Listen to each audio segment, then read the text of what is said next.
We are here with Aravind Srinivas from Perplexity. Aravind, welcome to Limitless. Thank you for having me. Aravind, we want to learn something from you. We generally understand on Limitless that the future is going to be very different from what it looks like today, most likely starting with the internet. So we want to hear how you think the internet will be different in, five years, and how that thesis of yours has informed your leadership of your company, Perplexity. It's never easy to imagine the world like 5 years from now, even in normal circumstances. And we live in like a pretty different world where AI is advancing at a pace that we're just not used to. So I would be lying if I said I really know how the world's going to look like 5 years from now, and I actually don't think anybody really does, because it's so hard to work around scenarios where the capabilities of AI are constantly evolving every few months. 3 months before, all the agentic capabilities were chain of actions and chain of tool calls were not reliable. We're not like you could see like the contours of it, but it was not as well defined as it is today. And even today, it's not as reliable as it needs to be for really having like one employee per person. This is an AI. So definitely, I'm only making bets here that there'll be a lot of agents that surf the web, surf the internet, and go and do tasks for people. We are no longer gonna like browse the internet for things that don't feel fun. In the sense, like, no one likes paying their credit cards. No one likes moving money from one bank account to another. No one likes like using legacy websites to book hotels. No one likes like using these really archaic UI for like finding a rental, a car rental, or like a last minute doctor appointment somewhere in a new city that you are in. These are all like stuff where the different websites don't actually have good websites to deal with. They're buggy. There's no customer support. You got to go find their number somewhere. You got to find details from 4 or 5 different places. Finding a lawyer for something. Like, these are all like very difficult ways in which the web is designed today, and AI hasn't solved that so far. AI has managed to assimilate information from many different sources and summarize it. That's what Perplexity essentially started. But next step for AI is honestly to like take away the mundane, boring aspects of having to do the real work for you, right? And so then what happens is you just go and like browse the internet for fun on websites that feel delightful, and different website owners can actually make their websites look delightful because AI can write a lot of code. And so my bet on the future is it's going to be glorious. It's going to be like I have a very optimistic view that people are going to like have a lot more fun, and entertainment is going to be a way in which like monetization happens even more in the coming years. Creators like podcasters like you, like many other formats of like communicating and like sharing information are going to like spread. And so people are also going to have more time on their hands. Like a lot of the ways in which AI companies are motivating their tools is like, hey, people hardly have time, so let me just have the AI do the work for you. That's only partially true. People actually have a lot of time. It's just that they find the work boring. That's why time spreads to fill the gap. Like, if you allocate 2 hours to do something that only takes like 15 minutes, if the work for 15 minutes is so boring and like you have to deal with so many boring like workflows, you still spend 2 hours doing it. And that's kind of like why people hate doing work. And they get tired, and then they don't want to do anything anymore. So I think that part will go away, hopefully, and that means that we're all going to have a lot more fun with each other and consume the web in our own personalized fashion. We're going to have AIs proactively tell us what to go and consume. We can also consume ourselves. You can tune on and off like how much AI dependence you want in your life. So it's going to be a very high agency, high curiosity driven world. That's one of the reasons why we have built a brand around curiosity, because we think that's the one human emotion human characteristic. I wouldn't say emotion, but human characteristic that is even more important in the age of AI. Especially knowing how to use the AIs, as well as like knowing what to do in a world where AIs are able to do a lot of the things we used to do. Go into that a little bit more. Curiosity as a leading human drive for how we will navigate the internet. Why is curiosity so important? And maybe what will human curiosity look different when we have all these amazing tools at our disposal? So I think the world has more AI than the amount of skill required to make use of it today, right? Most AIs are pretty good. Like, yes, there are mistakes being made by all the AIs, hallucinations. Sometimes like chatbots are too sycophantic. Like they're not able to reliably complete tasks. Yes, but keep even the current state at which it can write code for you, build websites for you, do your research for you, answer whatever questions you have, um, is already like incredible. But um, compared to the amount of people using it on a daily basis, it's not as high. Um, Most people are still doing work in the traditional way.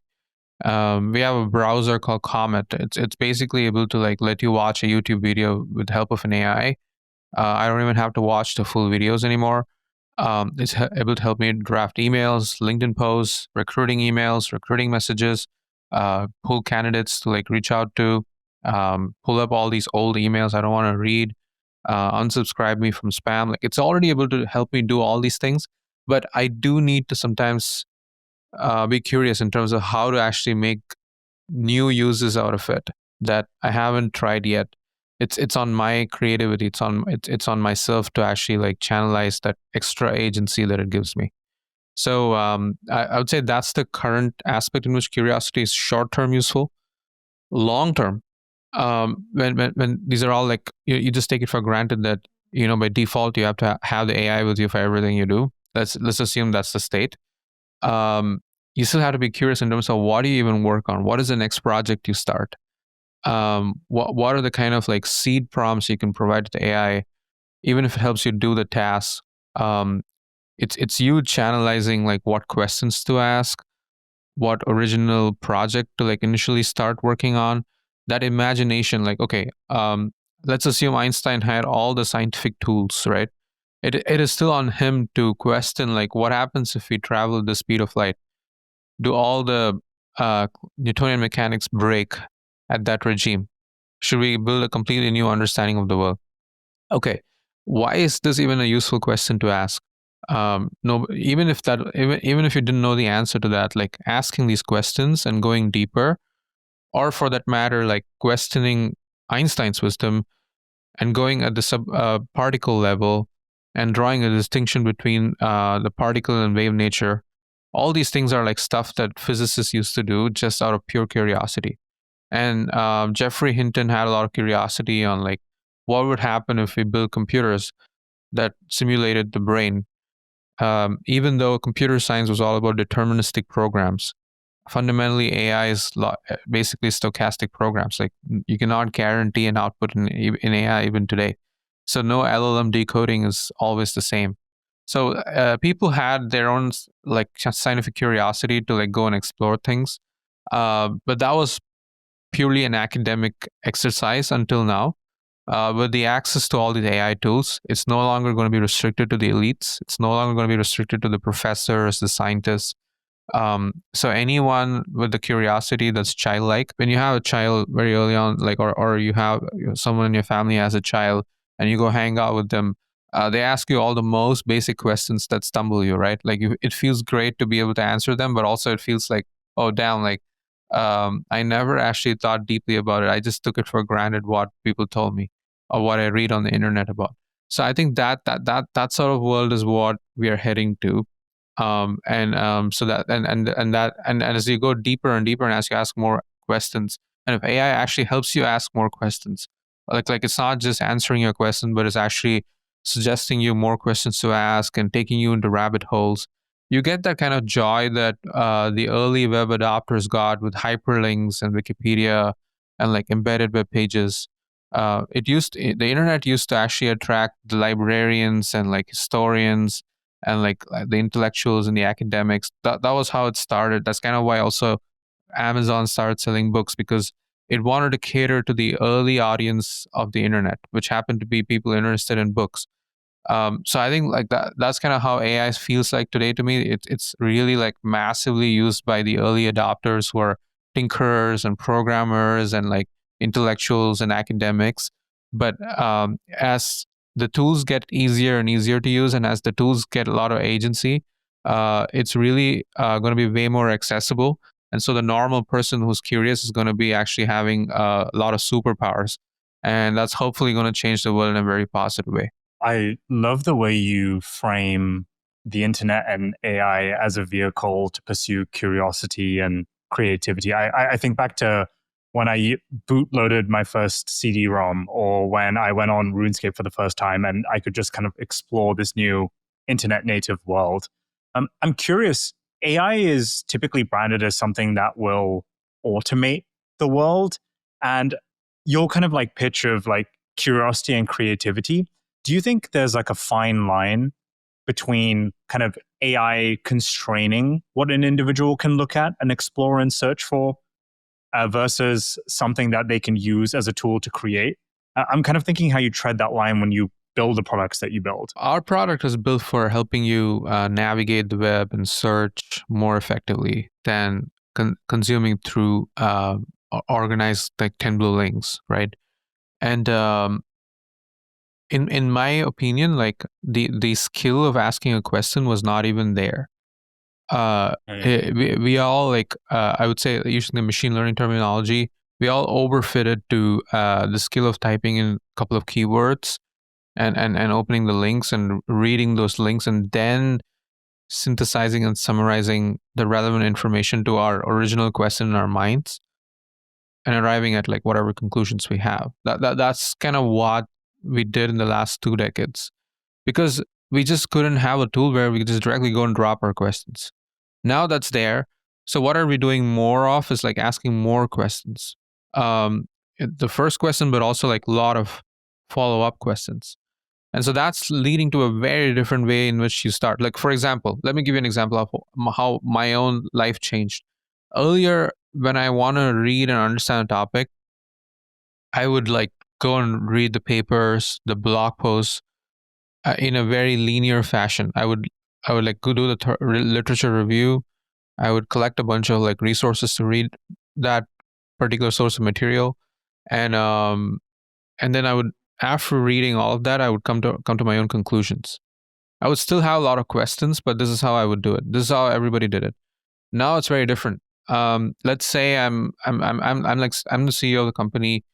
I don't have time to go deep into anything anymore, but I do want to learn like what is this new thing everyone's talking about. Let's say MCP was a buzzword, and I wanted to know what it is.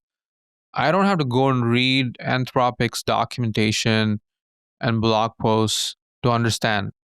I can actually like ignore the writer's perspective and just go directly to Perplexity and ask like, what the hell is this MCP thing, right? Like, just, is this a buzzword? Is this like a all it does is a different way of moving JSONs around between like servers and like the models, or is there something more to it? Like, why is everyone calling it the USB-C for the AI or internet? Like, what's the big deal about it? Like, I can ask things in a way where questions guide my learning rather than like the material and the blog post guiding my learning. Because anyway, after reading 5 different pages, I would still have like tons of questions. So why not I start with the question, and then after like 20 questions, I got a lot out of it, and now I can go and read the material in full. Like, it's kind of flipping the order. This is a personal taste. I don't recommend everybody to do this, but because I don't have a lot of time, this is how I learn things at this point. Same thing happens, like whatever happens to my body, whatever, like I'm doing my workouts, the foods I consume. I don't actually go and like watch YouTube videos of like diets recommended by bodybuilders and like how to like lose fat without like losing muscle. I don't have to watch like 20 videos. I can just actually ask critical questions about the videos using the Comet browser. Tell me like what is actually like contrarian or new here, Like I can ask it to like reference check a bunch of papers. So it's leading to a very different way for me to consume knowledge out there. And I only think this is gonna be even more awesome, like going forward. Like kids don't have to like consume the web or the internet like the way we did when we were kids. And and then voice mode interactions are going to make it feel even more natural. And then like having like ability to pull context from whatever you're seeing and asking questions is going to make it feel like even more device free and like more natural. So I'm actually more excited for the next generation because they're very lucky. Like I feel like I don't know your ages, but I'm guessing you're all in my age group. So us, we were fine. Like we at least enjoy the early web. I feel like the next the generation right after us really got affected by this whole social media push. And they got a lot of knowledge just by watching reels and like shorts and all these things. And I don't think that's like very good because fundamentally it's net negative. I think the generation after that is gonna be like, go watch the reels for me and tell me like what's likely interesting to me. Like I trust my relationship with my agent who truly understands me and knows my preferences, knows my goals and objectives to go like consume the internet for me and give it to me the way I want. So that agency and that trust you get with your AI to do things for you and like to filter out the noise for you and help you seek the truth and help you stay curious. That's the kind of what we want to help create through our products in this company. I love that. You're describing essentially a new kind of online or browsing experience, right? So yeah, when I showed people, Comet to Mark Andreessen, the prompt he wanted to know was like, go to x.com, scroll through my like 100 tweets on my feed, based on my browsing history, filter out the noise and just show me like the 20 relevant ones. And it did an amazing job. Like what if this is like almost real time where I go to a website, I click a button, I don't even have to write all this prompt, and then it just renders the website in the way I want to consume it.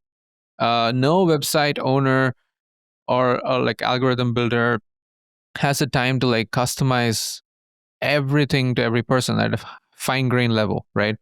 There are like Elon Musk will make a change to the X algorithm, and then you'll start seeing a lot of like political posts, or you start seeing a lot of memes. You'll start seeing a lot of like random like videos or anime content. Like you have no idea why you're suddenly seeing all this, um, and um, and then it's not his fault either. He's just trying to maximize a few metrics for the company or maybe for himself. Like it's his property, and that's the but like I don't want us to continue living in. Like we need to have the agency to do like things in the way we want. Yeah, it kind of sounds like you're describing the current world that we browse and look online is kind of overfitting for skills that we don't need right now. So Yeah. what do you think are the important skills that we should focus on now then, as like that new younger audience that is entering the internet today? I would say critical thinking.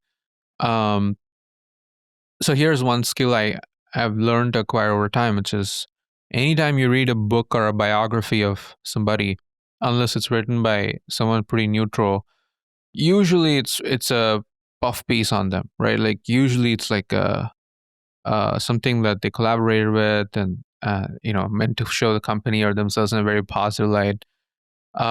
So you end up like getting a very biased perspective.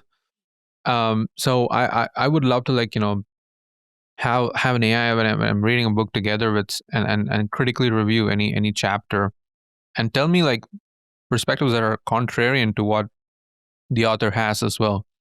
So that's what I do when I read books right now. Like I just have a sidecar assistant on my browser and I just ask it for like, hey, just based on what you read in this chapter along with me, like just tell me like what are some things I should look out for that the author could be wrong here about. And that's just me being looking for like more perspectives, like slightly the Peter Thiel-ish like contrarian ideology. Again, not to be contrarian for the heck of it. Like I just want to know everything possible. And so that critical thinking will definitely be essential. And then the reason that you can consume everything in the way you want definitely helps you to like not get into echo chambers. So hopefully that opens up the mind for most people to like just question a lot of the things they see on the web. And I think the web is going to be filled with a lot of AI slop too. I don't want to just like give you this impression that AI is like all so amazing technology. Just sit back and enjoy the ride. Like there's going to be a lot of slop. There's going to be a lot of AI generated misinformation, AI generated videos that are like photorealistic that you can't even say if it is real or not. And then like content will be written a lot more by AIs than humans on the internet. So the only way to fight this is actually with the help of an AI like ours or like what other people are building, where that are helping you seek the truth and guide you towards it, even without much effort from you, through the right kind of prompts that are like already cached, and help you consume things the way you want, and like honestly work for you, truly like keep your interests. Imagine a world where agents are doing shopping and like travel booking for you, right? And there might be a world where like whichever companies choose to do this, try to have advertisers like trying to get the attention of the agent instead of yourself, like ads at the agent level. Where do you like protect the user then, who doesn't want this to happen? The way potentially it could work is the user and the agent have their own contract, a handshake. It's all in the form of a system prompt, and that prompt is protected. You cannot inject it. This doesn't exist today. You can do prompt injection to anything. So this would not work today. But imagine a future where we can reliably do this. Then, like, no matter what the advertiser tries to do to get the agent to prefer them over some other merchant, the user's prompt to the agent protects them from the sort of like advertising mechanism. So we need all the sort of like developed versions of like the current systems. It's very nascent today. It feels like the early days of the internet. But that's what I would like to like ensure, to make sure like people are protected even against AI slop and advertising and all that going forward. There's this notion in UX design that better UX involves fewer clicks on behalf of the humans. Like if we can just get them to tap fewer times to get what they want, that's generally considered to be good UX. Yeah. And I see some of that same kind of sentiment being applied towards AI agents, where, we can actually just get AI agents to do things on behalf of their users. Yeah. And that really puts humans into a very passive role. And I see pros and cons of that, right? Like, sometimes I just don't want to think that hard and I just want to be entertained, and that makes me feel good. I'm also worried about the costs of that, as like my brain turns off more frequently as my default mode. How do you think about, when you're designing Perplexity, how do you think about like this active versus passive human in the driver's seat when we can automate things? But then also like maybe we also want to encourage a more active driver when it comes to like managing these tools. How do you think about that trade-off? Yeah, it's a good question. So we think about it in the sense of keeping the user active in the process. So at least for agentic queries, where you go and ask Perplexity to go do a deep research for you about like GLP-1s, we do have the agent coming back and asking clarifying questions to the user, where the user can provide more input. I think ChatGPT is also doing this. ChatGPT explicitly forces you to reply. Perplexity does not force the user to reply. I think ours is a better design, because sometimes when you don't know anything about a topic, like you don't know enough to even reply anything, so your reply doesn't matter. So you don't need to be blocked on the user to reply. But this is at least one way in which you can stay along and guide the agent towards like doing something that you want, right? And then certain other ways in which we do it on the Comet browser, for example, if you go and ask it to buy something, it'll still ask you for confirmation before like proceeding. It'll give you like warnings, like this is going to be $100. Like, are you sure you want to spend? So it's still going to keep your brain active as it does the work. But I'm zooming out and looking at your question at a more philosophical level. Like if agents are at some point you do trust them, they're smarter than you. It's kind of like you hired some person smarter than you, and like why do you even need to micromanage them anymore? So where do you apply your brain power? It's not very dissimilar to like like you're running a company and you hired like two people and they're like world class and they're just doing everything, and like even if you don't turn up for work, like your company runs fine. Like what do you do then? Either you do another company or you start another business adjacent to your current business that helps you grow the current business even more, or you start like taking more bets within the same company by hiring a different set of people and trying to like amplify what you can do within the company, right? So I guess like that's how I see it. If you stay idle and do nothing, yes, like I think there's going to be cognitive decline for sure. And I think that applies even more in the age of AI, where if AIs are able to like do a lot of things for us, and we therefore take it for granted. And Bill Gates has this thing of like people have like 3-day work weeks or 2-day work weeks in a world where AIs work really well. I think that's okay. Like, by the way, I'm not against such a future where people only work 2-3 days a week and chill for the remaining 4 days. Um, like this whole 5 days a week thing was the industrial revolution did it for us. Like Henry Ford was one of the main reasons it happened, because at that time, like the only way to maximize production efficiency is people turned up to the factories and did the work. Then machines started doing a lot more things, and like people started finding different kinds of jobs and software and internet. All these things are like how we started evolving to deal with all these changes. I'm sure we'll find more ways to keep ourselves occupied. At the same time, I'm sure like there'll be some people who just retire and pursue other passions, like hiking and like photography and like content creation, podcasting. There's a lot of like so many different ways in which you can just have your own life, and that's kind of like making the world more multidimensional. Like some people tell me, San Francisco is too one dimensional. You come here, you just meet tech bros. Like they all talk about AI in cafes, and no one like it feels like it feels great. The energy is amazing, but people who like living in New York or London, and you go into a bar and they're like someone you meet someone who's like playing an instrument. You meet someone who's an artist.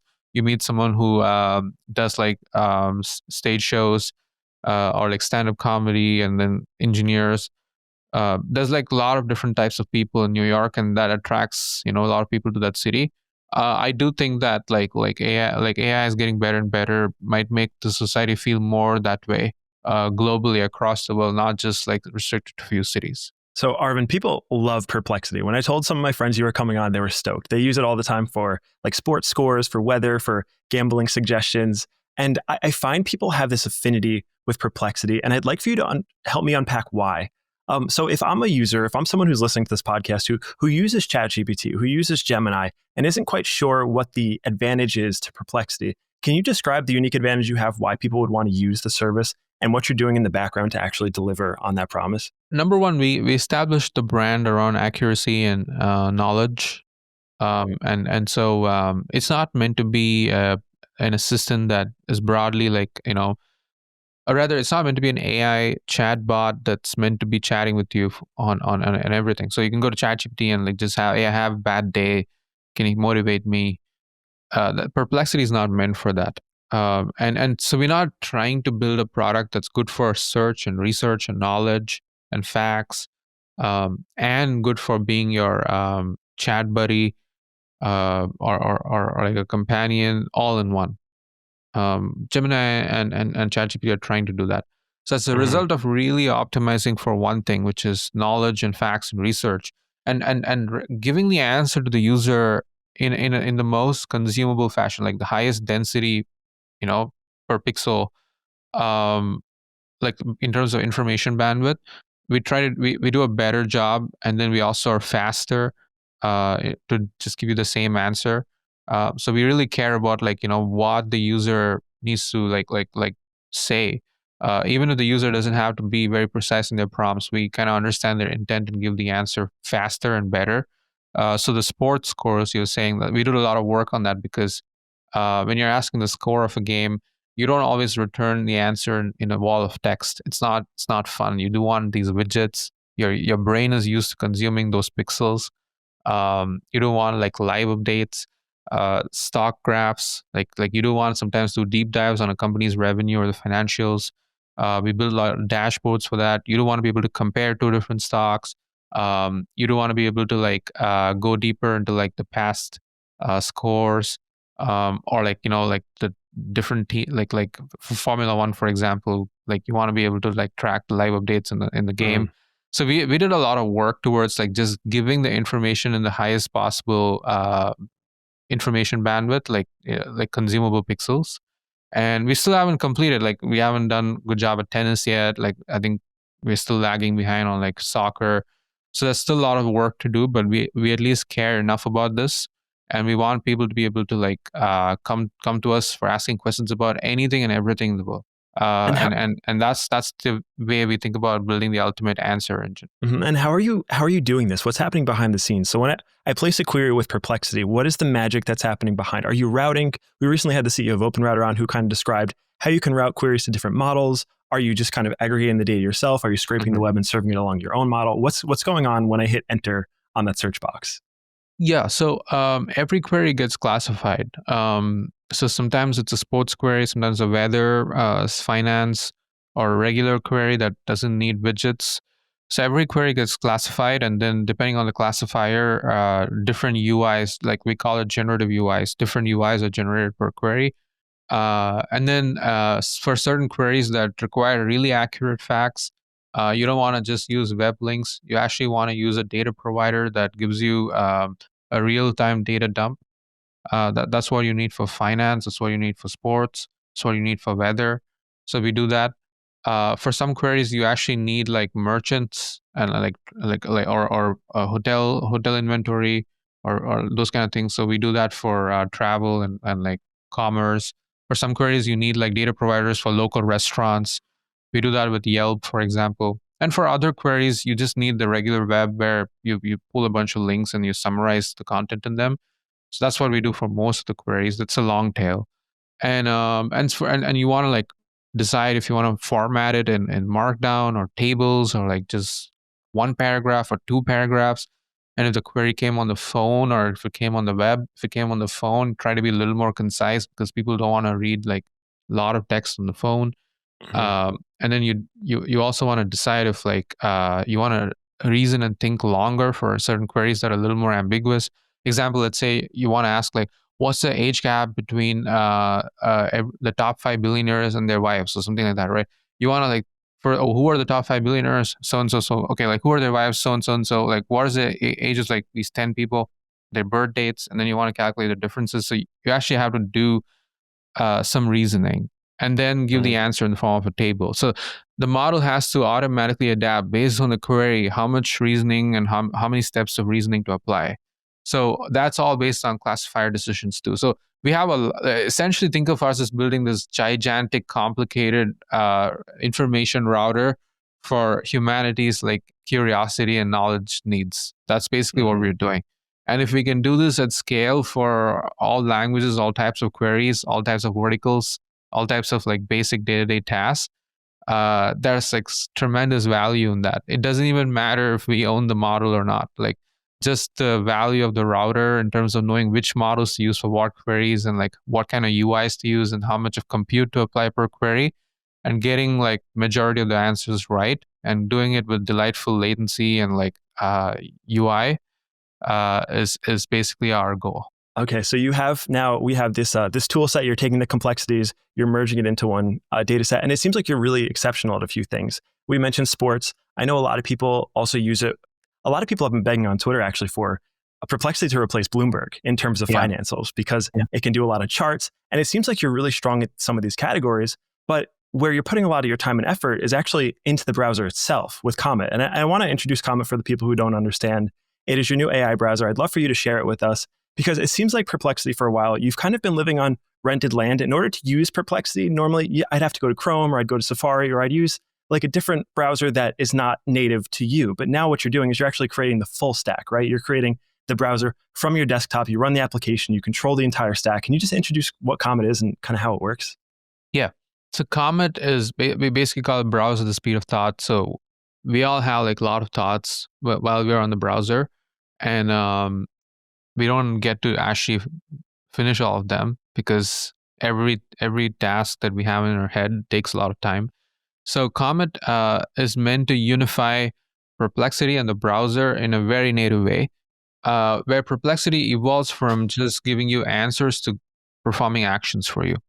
And Perplexity evolves from just pulling context from the web to pulling all context, your browser history, your Google Calendar, your Gmail, um, other tabs that you might have had open once upon a time, your Slack, your other workspace tools.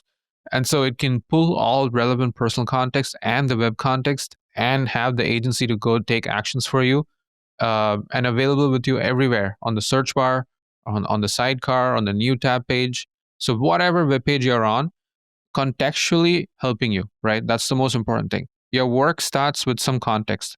You're on a Google Doc and you're asking for help to edit the doc. You're on a Google Sheets and you're asking for help to source information from the web to help you fill the sheet. You are doing some work and you're trying to pull relevant context from the past that you might have exchanged on emails with your colleagues to help you like draft something. You're just about to interview someone and like you want to pull all the background materials for them. You just want to do it like, hey, like prepare me for my day tomorrow, and it's going to do it for you as part of the prompt. So we just want it to be a lot more intuitive, a lot more personal searches, a lot more like personal context, and actually like just taking away the mundane aspects of dealing with boring websites. So that's what Comet was meant to do, and it got off to a really great start. And it's right at the sweet spot where it's almost there, but not quite there yet.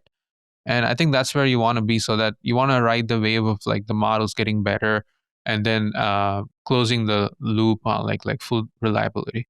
Mm-hmm. Yeah, I want to talk about the form factor and kind of design choices for Comet, because I think a lot about intelligence, how it's going to improve over time, and more importantly, how we're going to engage with it as we kind of ascend this growth curve. And when I think about the conclusion that I reached, it seems to be a little bit different than the browser. So when I think about a browser, and you mentioned this earlier, there's kind of two uses for it, right? There's two buckets. There's productivity, and then there's leisure. And productivity is kind of the work you do. It's me doing the agenda prep for the episodes. It's me shopping for laundry detergent or booking trips. And then for the leisure, it's like I'm watching YouTube videos, I'm watching Netflix, I'm scrolling my X timeline.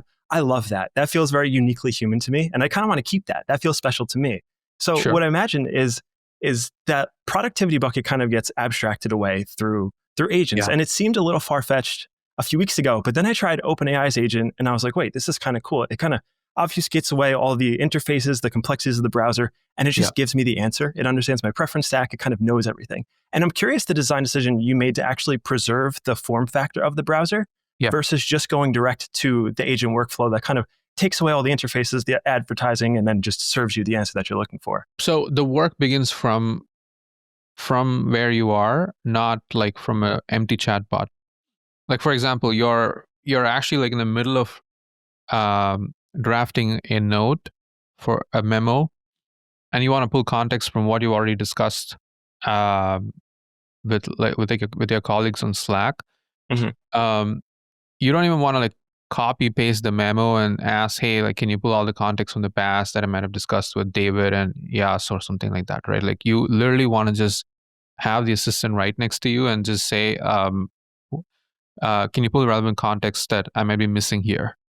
And you don't even have to say, pull it from Slack Notion. It'll just automatically know what to pull and edit it for you right in place. The other advantages are that like this constant like switching tabs and copy pasting context here and there, and then taking the outputs from one place, putting it back in another place, all that stuff saved for you when you just have it natively embedded in wherever you are. And in terms of architectural decisions, like the ChatGPT agent is way slower than the Comet browser. People have done comparisons, and whatever takes you like 11 minutes to do on ChatGPT agent would probably take you like less than a minute on Comet. Because there's a lot of advantages in just parsing information on the client side and just using the server side for the frontier model reasoning, but not having to create an entire server-side session of your client browser and then doing all the compute there. There's again another round trip between that and like where the models are actually hosted, and then like actually like sending the result back to you to the client. It's just like very slow and unreliable, and sometimes gets stuck and retries, and you don't even know what's going on. compared to having like full control on the client, which is a lot more secure. Passwords don't need to be communicated. Everything's stored locally. All your content is local. You don't ever have to worry about like a server side session of whatever you're doing, and like everything's much faster because there's only like two-way communication between like whatever information on the client and whatever models are running on the server. But that's all about it. So and like for example, you might want to take help even on your X or Netflix or YouTube, right? Like I'm on YouTube. I might just want to say, hey, like there's this podcast these guys did with Aravind, and I just want to get that exactly what Aravind said about ChatGPT agent. Can you pull it up from the, can you exactly like edit the clip out where he only talks about this and upload it as a separate video to YouTube and help me watch it. We're not able to yet do all these things yet, but very much on the horizons of like, happening. You can exactly pull it from the right timestamp, and like you don't have to go show transcript, Command F, ChatGPT agent, and then again like move around the playback slider in terms of where I exactly started speaking. All that's not needed. It's just much better. So it can also help you with personal tasks, like a lot of like work, like sometimes you're just watching YouTube and you just might want to pull the whole transcript and use it for your next thing later, or send it to somebody pretty quickly. Or while you're watching YouTube, you might want to like book a dinner reservation on the side. Everything can just be, and you might just want to like see if the agent's making progress, and you can just consume your content. Everything is just much more seamless and integrated in one environment. It's the stickiest product that humanity has built so far. Since the last 20 years, or like almost 30 years, like we've been using browsers. Yes, like it's changed a little. Firefox innovated on the concept of tabs. Google innovated on the concept of like tabs as separate processes. But other than that, there's not been much changes. So for the first time, we're able to like give it to you in a familiar front end, familiar UI, but give you a lot more agency. That's basically what we decided to do. And it's okay. Like if eventually the agency is so reliable that like you don't need to actually like open your browser at all. You just have to type into the new tab page and it does everything for you. It's completely fine. But we think of a future where like people will still be doing work, but they'll just be doing it with a lot more AI help. But they'll still retain all the agency. I think that's the kind of future we believe in, and I think embedding the AI directly in the browser is a better approach. Yeah, I think the browser is 35 years old, 1990. So we've been using it for a long time. It's clearly very sticky. And when you mentioned the perks of using Comet browser now, I agree. We actually graciously got access to it. We were able to test it out and try it. And it is so much faster than using the agent feature because it has all the integrations built in. It had my Google accounts. It had all of my login integrations. But my question to you is, what happens when eventually they do get faster, when the agents kind of collapse that time and latency, where you don't have to spin up a virtual machine, it doesn't take that long, and it really truly is just like a browserless experience. I know people are working on hardware devices to kind of just bring that into reality and remove a lot of the interface. So do you see the browser being the continued form factor as we move forward? Or do you eventually see Comet like evolving into something a little more abstract than just a box with a little tab on top? Look, I'm not particular on the browser remaining the front end for information consumption. Like I don't think that's necessary for the browser to be relevant. That's the whole point. The time it takes for the agent to actually like the abstracted out agent to actually like do the work for you is not a bottleneck by the models getting more intelligent. It's purely an architectural choice of like spinning up server side sessions for each of your like browsing like tabs or third party services. And models will get more intelligent and reliable in terms of controlling these websites, but fundamentally what's happening is you're just spinning up a browser session on the server side. That's all that's happening. And you still need the infrastructure of doing a browser, whether it's on the client or the server, whether it's headless or like with the front end. You still need all the infrastructure to do this, right? Like when you're asking on Comet, go and buy this on DoorDash for me, we're not actually opening DoorDash and have the agent like rendering it on pixels and have the agent like click on things. It's actually done in a much more efficient way with just directly consuming the JavaScript and taking actions there. We give you the front end in terms of the progress bar to see what's going on. That's just more meant for transparency and like user reliability. But the agent doesn't need to consume it in the way you consume it. So that's not really like a server or a client decision. It's more that where do you actually start? Where are you already on most of the time? Are you going to be mostly on the chatbot? Like, is that where you're going to be spending most of your time on? In that case, it makes sense to move the browser back to the cloud and keep you on the chat. But that's not how we are, right? We are actually most of the time on the browser. We're opening the chatbot as another tab, or Google as another tab, or Perplexity as another tab. But we are mostly on the browser. We're like you and I are on Riverside now. By the way, Riverside, I'm recording it on Comet right now. It earlier used to only work on Chrome, but now it works. Okay, yeah, we fixed the bug. So look, here's the thing. I'm on Riverside, we're talking. I might want to have Comet listen to us while we're talking and just loop it into our conversation. And you know, it can also like come and do a podcast together with us or like answer our questions. Now, you'll miss out on all these experiences when you're just like stuck in this single chatbot window all the time, and it feels empty and there's no like new context all the time. Whereas on the browser, you just open like Twitter or like link, you go to Twitter and like scroll through a few feeds, and then your world is already like chaotic and interesting, and that you miss out all that by just staying in the chatbot and always have to think about what prompt to add to the chatbot. I think that's why we think the browser is more interesting, because context keeps coming. So it's like no limit to your curiosity in terms of what you can do with it. What I'm thinking I'm seeing happening here is there's this notion that AI is just going to come and improve all of our lives in all these different ways, and it's going to come via these assistants.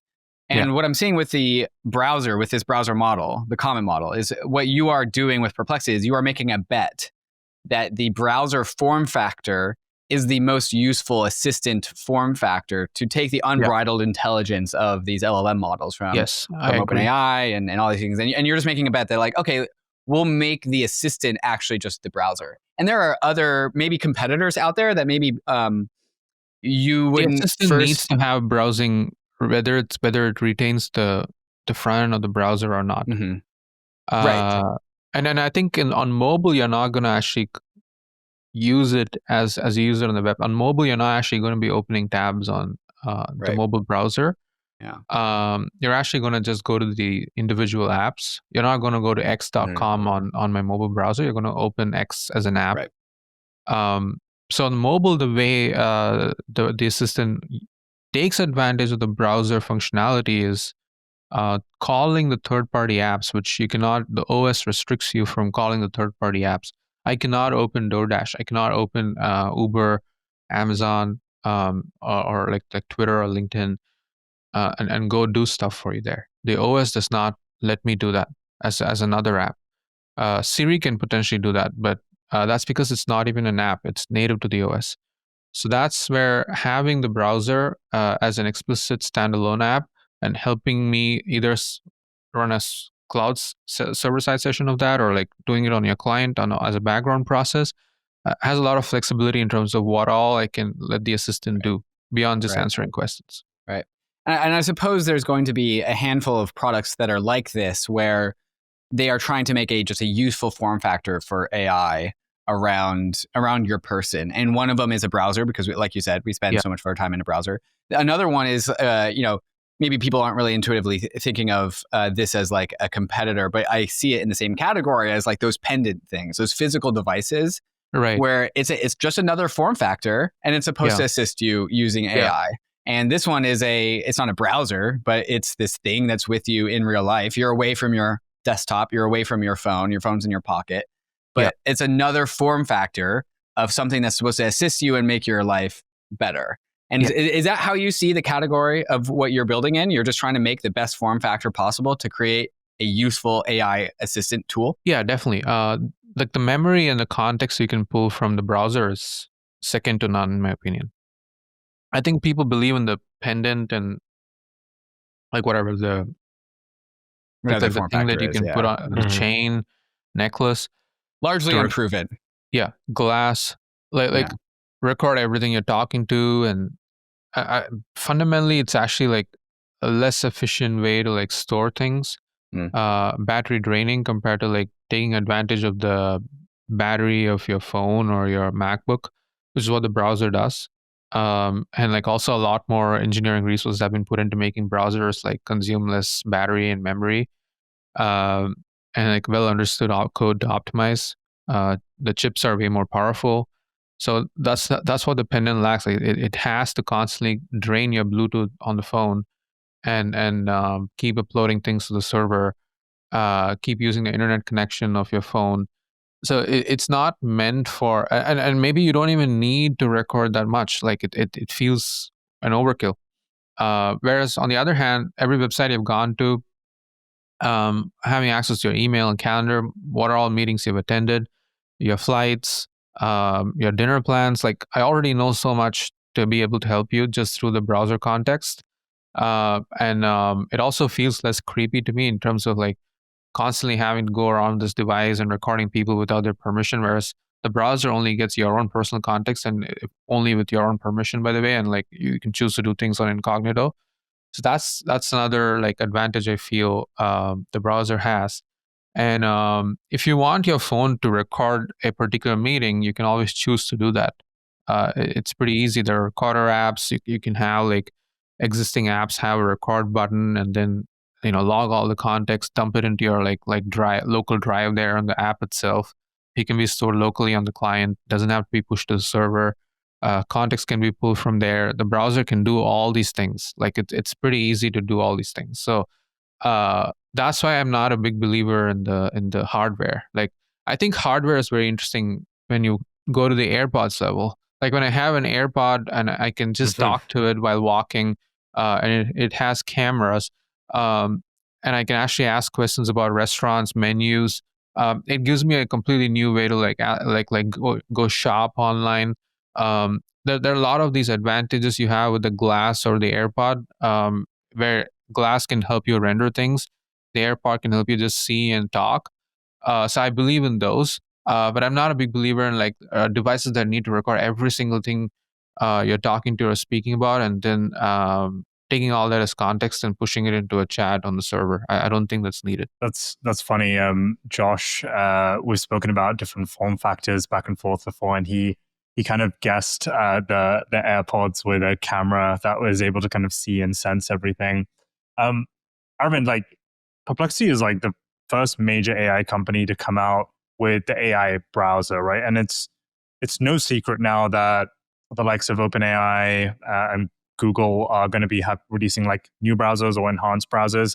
And you mentioned on a previous podcast, I think it was with Y Combinator, that the reason why Google kind of like didn't like created a separate kind of search engine and didn't integrate AI directly into their search engine was because like it didn't function or work the same way. And my question to you is, if OpenAI releases a browser tomorrow, what do you think is like the main moat that Perplexity Comet has over everyone else? Is it these kind of natural, intuitive human flows that you describe?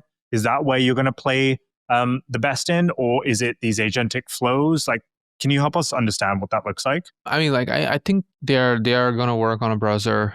It's been communicated by the press already. So what would the moat? I think moat's obviously going to be around like having a better product, moving faster, shipping new things that are not just whatever we shipped already, but things that have to do with like long running processes, like kind of like the Claude code equivalent for day-to-day browsing tasks.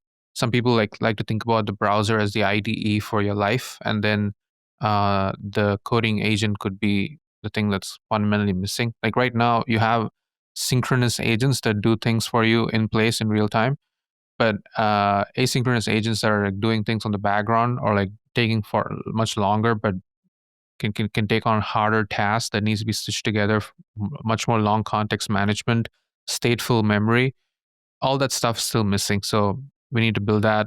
They'll want to work on all that too. So I think like the moat's really just going to come from whoever executes better. And unlike a chatbot where you just ship features, a browser is a massive commitment to be multi-platform and constant upgrades and tons of bug fixes, having to deal with so many different versions of the operating systems, and both on mobile and desktop, and a lot of like architectural decisions between what stays on the client and the server, security, privacy guarantees, enterprise versions for people to use it safely at work. Lots of like context handling bugs and errors, constantly having to deal with new models, having the ability to use like multiple models, not just one, so that agentic capabilities on different models are going to always like, never be the same. So we have a lot of advantages by just being ultra product focused company versus being a model company that's doing like compute cluster build outs and Stargate and like Sora video generation, like chatbot companionship, like image generation, search, like there's like 20, 30 different projects they do, and browser is just one of them.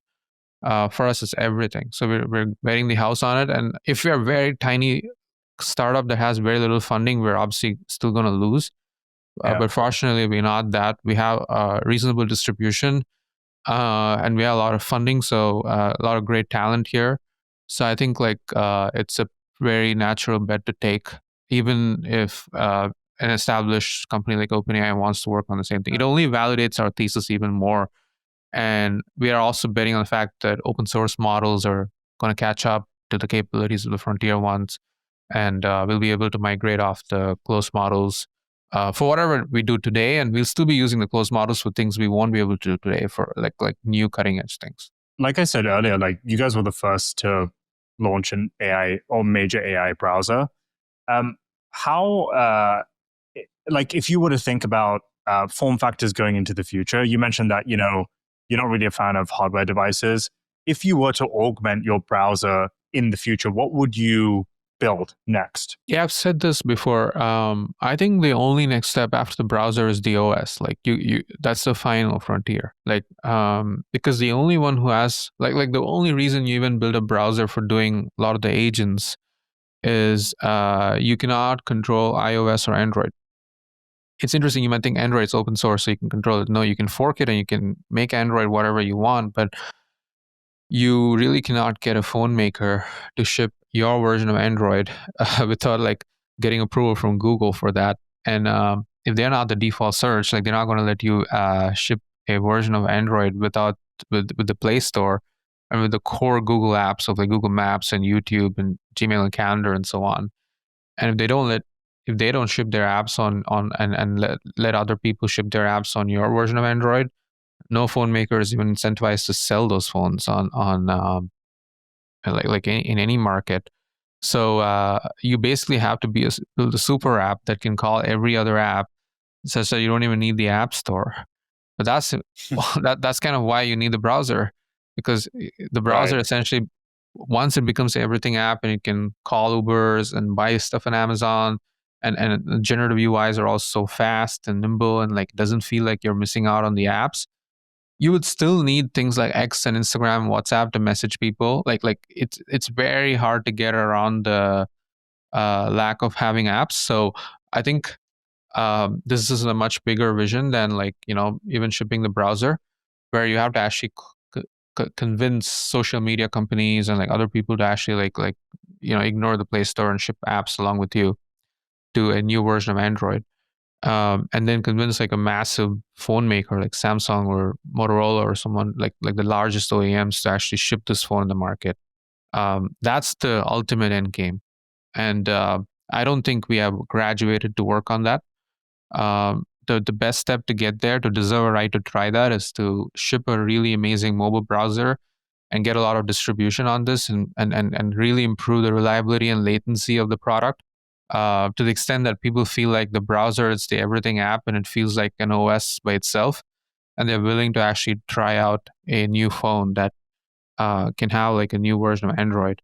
And I think that's the, in my opinion, once you complete that last step in the trajectory, that will be the true end of like the Google monopoly, in my opinion. Because that's when like they cannot control anything here. Like on Android, they control what's a default search, and 68% of their revenue is mobile advertising. And so if I remove Google search as the default and let you just use an assistant for all your search needs, and you can navigate the web and information, everything all done in a seamless way, most of the revenue on search ads tanks as a result of that. So you actually need to get market share like through distribution on the phones, and that needs like massive phone maker like Samsung to back you. So this is basically the end game, and you also have to build a good business model around the agents and the subscription revenue for people who want to like experience the internet and like services through this new form factor.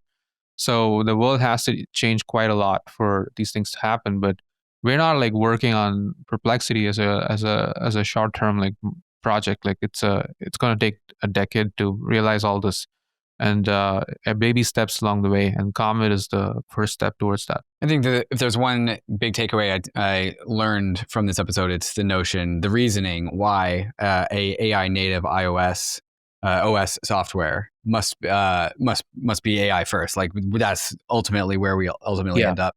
You could also consider building like Windows, or as not exactly Windows, but a rival to Windows or Mac OS. But again, you're going to end up with the same problems. Like Microsoft might not want to ship their apps to your OS because they just don't want to encourage a rival.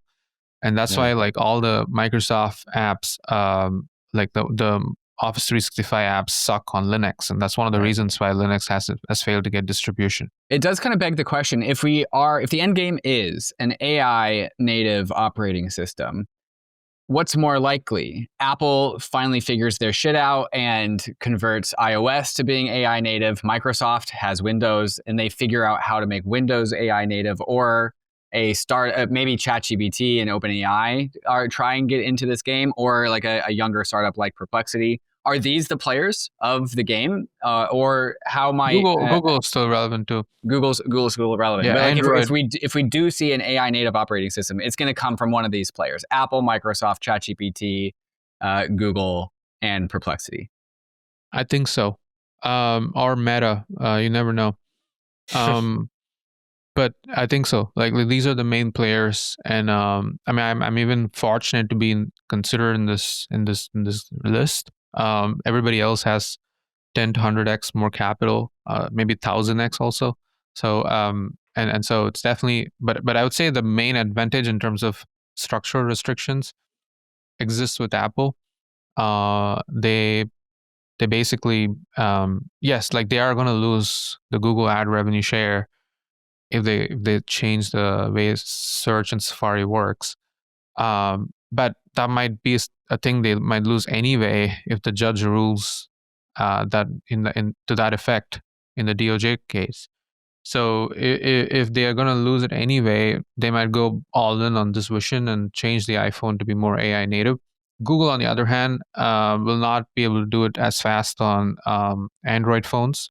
They might try it on the Pixel phones where the distribution is much smaller, so they don't actually lose much ads, and they might sense the market and then try to go deeper on the other OEMs. But they have more constraints and restrictions here.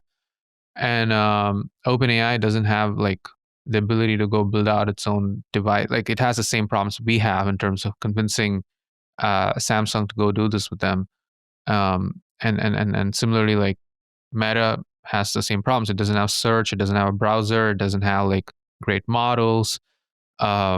And Microsoft, Windows doesn't have the phone like abstraction, so it's not going to like be multi-platform like Google or Apple can do. Well, Aravind, I want to say thank you and congratulations for having a seat at the table. That is no easy feat. I mean, you've gone from $500 million to 18 billion in 18 months or some outrageous growth like that. So congratulations on all the success. For the people who are listening who are curious about what we're talking about today, how would you say is the best way to reach Perplexity? How would you want to intro people to use your product? Where should they go? Perplexity.ai, that's the web landing. On mobile apps, iPhone and App Store and Play Store, just type Perplexity on the Play Stores or App Store.